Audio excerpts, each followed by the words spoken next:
प्रश्नावली 5.3 पढ़ रहे थे हम, इसमें तीसरे सवाल कंप्लीट हो गया था। अब है हमारा चौथा सवाल, एपी 9, 17, 25 के कितने पद लेने पर योग 636 प्राप्त होगा। एपी दे रखी है हमको, तो यहाँ पर ए का मान कितना है हमारा 9, डी का मान ज्ञात करेंगे, डी का मान यानी a2 माइनस a1। a2 का मान 17 है, a1 का मान 9 है। 17 में से 9 घटाएंगे कितने बचेंगे 8, तो डी का मान कितना आ गया आपका 8, ए का मान आ गया 9। ये लास्ट में जो ये दे रखा है हमको, किसका मान दे रखा है एस एन का, योग दे रखा है एस एन का। तो सबसे पहले हम एस एन का सूत्र लिखेंगे, एस एन बराबर एन बटे में 2 कोष्टक के अंदर 2a plus n minus 1 into d. S n का मान दे रखा है हमको 636, तो 636 लिख दिया। एन का मान ज्ञात करना है 2, ए का मान 9 है तो 9 लिख देंगे, प्लस एन का मान हमको ज्ञात करना है और डी का मान हमारा 8 है। ठीक है, इस प्रकार से ये हो गया 636 बराबर एन बटे में 2, 9 को 2 के गुणा कर दिया 18 हो गया, प्लस 8 को माइनस 8 को n से गुणा करेंगे तो ये हो गया 8n, 8 को माइनस 1 से गुणा करेंगे तो माइनस का 8। ये दो नीचे, इसके नीचे कुछ भी नहीं है तो बजर गुणा करेंगे तो 2 इससे गुणा हो जाएगा, 636 गुणा में 2 बराबर n 18 प्लस के और 8 माइनस के, 18 में से 8 घटाएंगे कितने बचेंगे 10, और आगे 8n है तो 8n। ये हो गया 636 गुणा 2 बराबर n को 10 से गुणा किया तो ये आ जाएगा 10n, प्लस 8 को n से गुणा करेंगे तो ये हो गया 8n square, 8n square. 8n square को पहले लिख दिया मैंने और प्लस में 10n लिख दिया, और ये पूरी संख्या जो गुणा होगी तो ये इधर जाएगी, पक्षांतर करने पर माइनस हो जाएगा। 6 दूनी 12, 2 हासिल की 1, 3 दूनी 6 और 1 7, और 6 गुणा 2 करेंगे 6 दूनी 12 और बराबर में 0, बराबर में 0। अब इसमें हम 2 का भाग दे देते हैं, छोटा कर लेते हैं, 2 का भाग देके इसको छोटा बना लेते हैं। 2 का भाग इसमें भी देना है, 2 का भाग यहाँ भी देना है, 2 का भाग इसमें भी देना है। तो 2 का भाग दे दिया तो ये हो गया आपका 4n स्क्वायर प्लस में 5n माइनस के, ये आ जाएंगे 636 बराबर 0, बराबर 0। ये यहां तक कर लिया। अब हमको इसके आगे n के मान ज्ञात करने हैं, तो n का मान ज्ञात करने के द्विघात समीकरण से इसकी तुलना कर लेते हैं। द्विघात समीकरण, द्विघात समीकरण कौन सी होती है आपकी, ax square plus bx plus c बराबर 0 से। तो a का मान तो देखो यहाँ पर a का मान कितना है इसमें 4, तो 4 लिख दिया। b का मान कितना है यहाँ 5 है तो यहाँ पर 5, b का मान 5, और c का मान कितना है ये 636 माइनस 636। तो ये ज्ञात करेंगे तो n बराबर हो जाएगा minus b plus minus under root 4ac, under root 4ac। b बराबर b square minus 4ac, d बराबर b square minus 4ac। b का मान 5 है तो यहाँ 5 लिख के स्क्वायर कर दिया, माइनस 4। a का मान कितना है 4, तो 4 लिख दिया। c का मान कितना है हमारा माइनस के 636, माइनस के 636। ये यहाँ पर करेंगे 5 का वर्ग तो कितना आ जाएगा 25। ये गुणा कर दिया अपन ने, 4 गुणा 4 करेंगे 16, 16 को 636 से गुणा करना है, 16 को 636 से गुणा करेंगे तो ये माइनस और ये माइनस क्या हो जाएगा यहाँ प्लस हो जाएगा, माइनस माइनस प्लस हो जाएगा। गुणा करेंगे तो ये आ जाएगा आपका 10,176। 10,176 को जोड़ेंगे तो ये आ जाएगा 10,201, 10,201। तो d का मान कितना आ गया आपका 10,201। अब ये d का मान, ये यहाँ पर d है, ये यहाँ पर d है ये, तो d का मान रखेंगे जैसे माइनस b का मान 5 है तो ये यहाँ हो जाएगा -5 प्लस माइनस। अब ये यहाँ पर d का मान कितना आया 10,201, 10,201 बटे में 2, a का मान कितना है 4, तो a का मान कितना लिखेंगे यहाँ पर 4, a का मान 4 हो गया। अब आगे है माइनस के 5 और प्लस माइनस, ये किसका वर्ग होता है, ये होता है 101 का, 101 का बटे में 4 दूनी कितना आ जाएगा 8। यानी अब 101 में एक बार तो 5, एक बार तो जुड़ेगा और एक बार घटेगा। तो यानी एक बार तो -5 और प्लस 101 रहेगा बटे में 8। तो ये 101 में से 5 घटाएंगे तो कितने बचेंगे 96 बटे में 8। 2 का भाग दे देंगे इसमें तो कितने आ जाएगा 4 दूनी 8, 1 बचेगा 8 दूनी 16 और ये आ जाएगा 4, ये आएगा 4। अब इसमें भाग देंगे 4 एकम 4, 4 दूनी 8। तो n का मान कितना आ गया, एक तो आपका 12, एक तो कितना आ गया 12। एक बार इसको माइनस लेंगे, जैसे माइनस का 5 और माइनस के 101 बटे में 8, तो ये हो जाएगा आपका माइनस का 106 और बटे में 8। 2 का भाग देंगे 5 दूनी 10, 3 दूनी 6, माइनस में है और बटे में 4। तो ये जो n का मान आया वो ऋणात्मक आया, तो n का मान -53/4 नहीं होगा। n का मान कितना आएगा आपका 12 आएगा। कितना आएगा 12। तो इसमें जो दिया हुआ कितने पद, तो यहाँ पर कितने पद लेने पड़ेंगे हमको 12। कितने पद लेने पड़ेंगे 12, जब जाके इसका योग कितना आएगा 636। इस प्रकार से देखो बड़ा सवाल है। सबसे पहले हमने यहाँ पर ये ज्ञात किया, Sn का सूत्र लगा के समीकरण ज्ञात कर ली। अब इस समीकरण को हमने द्विघात समीकरण से इसकी तुलना की, ये द्विघात समीकरण से इसकी तुलना की, a, b और c के मान ज्ञात किए। फिर हमने d का मान ज्ञात किया द्विघात समीकरण वाले से b² - 4ac से, तो d का मान आ गया आपका 10,201।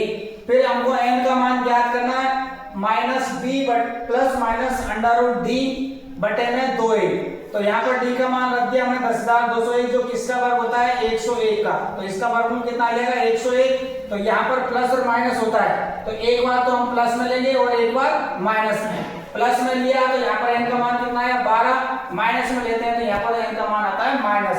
तो माइनस ऋणात्मक मान n का संभव नहीं है, तो n का मान कितना आएगा 12। ये आपका चौथा सवाल। पांचवा सवाल में देखो हमको प्रथम पद दे रखा है, अंतिम पद यानी an का मान दे रखा है, Sn का मान दे रखा है 400 और हमको n का मान ज्ञात करना है और d का मान ज्ञात करना है। an का मान दे रखा है तो सबसे पहले an का सूत्र लिख दिया। an का मान कितना दे रखा है यहाँ 45, तो यहाँ 45 लिख दिया बराबर।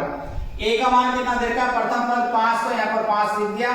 n का मान हमको ज्ञात करना है n-1 और d का मान हमको ज्ञात करना है, तो d का d लिख दिया।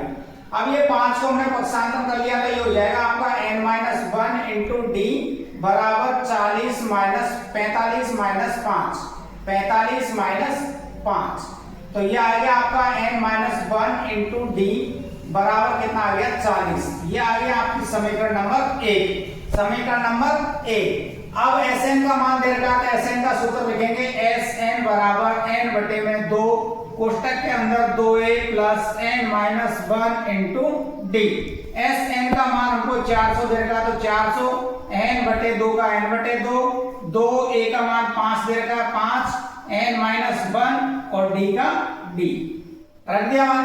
अब यहाँ पर ये 400 बराबर n बटे में 2 कोष्टक 5 को 2 से गुणा किया 10 प्लस, अब ये देखो n-1 into D, n-1 into D का मान कितना है हमारे पास समीकरण 1 में 40। तो इस जगह पे मैंने मान रख दिया इसकी जगह पे 40।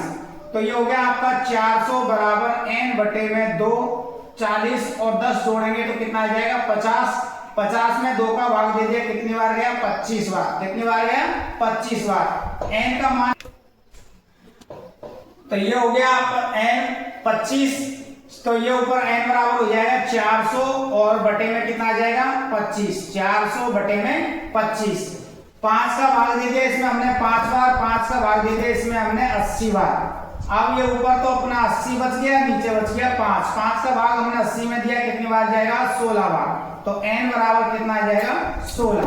n बराबर कितना आ गया 16। एक तो हमसे पूछा है n का मान तो 16 आ गया, दूसरा मान क्या पूछा हमसे d, तो d का मान ज्ञात करना। जो n का मान 16 है वो हमको समीकरण 1 में रखना है, तो n का मान 16 यहाँ रख दिया मैंने समीकरण 1 में।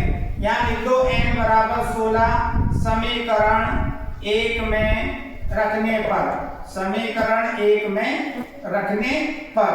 समीकरण 1 में रख दिया हमने 16 - 1 इंटू डी बराबर 40। 16 में से घटा दिया, कितने बचेंगे 15 इंटू डी बराबर 40। डी का मान ज्ञात करना है, तो 40 और बटे में कितना आ जाएगा 15। 40 बटे में 15। 5 का भाग दे दिया हमने इसमें 8 बार और 5 का भाग दे दिया हमने इसमें 3 बार। तो डी का जो मान आया वो आया आपका 8/3। तो डी का मान कितना आ गया आपका 8/3। 8/3। पहला प्रथम पद दे रखा था ए का मान, an का मान दे रखा था हमको, sn का मान दे रखा। तो an का मान रखा अपन ने ये समीकरण में, an के मान से समीकरण 1 प्राप्त हो गई हमको। फिर हमको sn का मान दे रखा है, sn का सूत्र लगाया हमने और sn के सूत्र से हमने क्या मान ज्ञात किया, n का। अब जो n का मान ज्ञात किया वो हमने समीकरण 1 में रखा। समीकरण 1 में रखने पर हमने किसका मान प्राप्त किया, d का मान प्राप्त किया। यही हमसे इस सवाल में पूछा है। ये आपका सवाल नंबर 5। अगला सवाल है छठा सवाल। प्रथम पद का मान दे रखा है 17, अंतिम पद यानी an का मान दे रखा है, an का मान हमको 350, d का मान दे रखा है 9, n का मान ज्ञात करना है और sn का मान ज्ञात करना है। तो सबसे पहले an का सूत्र लिख दिया मैंने, an बराबर a plus n minus 1 into d। इसका मान 350 दे रखा है तो 350 बराबर a का मान 17 लिखा हुआ है, 17 n माइनस 1 और इंटू d का मान कितना दे रखा है यहाँ 9, तो 9 लिख दिया। अब ये हो गया आपके पास में 350 बराबर 17 प्लस 9 को n से गुणा करेंगे 9n, 9 को माइनस 1 से गुणा किया तो माइनस के 9। ये हो गया आपके पास 350 बराबर 17 तो प्लस के और ये माइनस के, तो ये 9n। 17 में से कितने घटाने हमको 9, तो कितने बचेंगे 8। कितने बचेंगे 8। 8 का पक्षांतर करेंगे तो ये हो जाएगा 350, 8 इधर आके माइनस में हो जाएगा बराबर में 9n। 350 में से 8 घटाएंगे तो बचेंगे 342 बराबर 9n। मान n का ज्ञात करना तो n बराबर हो जाएगा 342 बटे में 9। 342 बटे में 9। अब इसमें हमको भाग देना है, 342 9 घटाएंगे, 342 में से ए बचेंगे हमको, कितने घटाने थे, ये 17 में से 9 घटाए हमने तो कितने बचे 8 बचे। 342 9 का भाग देंगे इसमें तो 9 तिया 342 में भाग देके देख लेते हैं। 9 का 9 तिया 27, 7 बचेंगे, ऊपर से उतार लिया हमने 2, 72 हो गए, 9 8 72। तो कितनी बार भाग गया 38 बार। 38 बार तो n का मान कितना आ गया आपका 38। n का मान 38। sn का मान ज्ञात करना है, sn का मान ज्ञात करेंगे हम। अब sn का सूत्र लिखते हैं, sn बराबर n बटे 2 कोष्टक के अंदर 2a plus n minus 1 into d। sn का मान ज्ञात करना है, n का मान आया हमारा 38, तो यहां लिखेंगे 38 बटे 2। 2 a का मान 17 है तो 17 लिख दिया, प्लस 38 n का मान है माइनस का 1, d का मान 9 है तो 9 रख दिया। 2 का भाग दिया 38 में तो ये आ जाएगा 19। 17 को 2 से गुणा किया कितना आ गया 34, प्लस 38 में से 1 घटाया 37, 37 को 9 से गुणा करेंगे, 37 गुणा करेंगे 9, 9 7 63, 3 हासिल 6, 9 तिया 27, 27 और 6 33, 27 और 6 33, तो ये आ गया 333। अब ये आ गया आपके पास में 19, जोड़ेंगे इनको, गुणा का करते हैं, 4 और 3 7, 3 तो 3 6 और 3 का 3।